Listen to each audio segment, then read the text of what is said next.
Haleluya, watu wa Mungu. Leo natamani kusema jambo moja.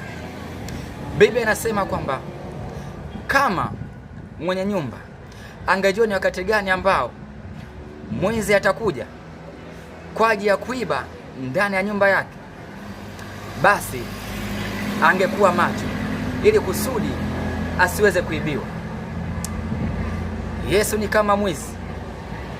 Yesu anakuja kama mwizi wakati ambao mimi na wewe hatujui atakuja lini, wakati ambao mimi na wewe hatujui anakuja saa ngapi.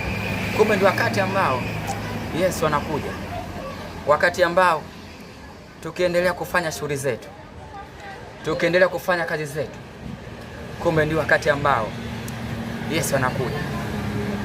Huu ni wakati wa kutubu. Huu ni wakati wa kutengeneza, na si wakati wa kuendelea kufanya dhambi. Labda nikuulize swali moja tu, unataka uone nini ili ujue ya kwamba tupo katika siku za mwisho?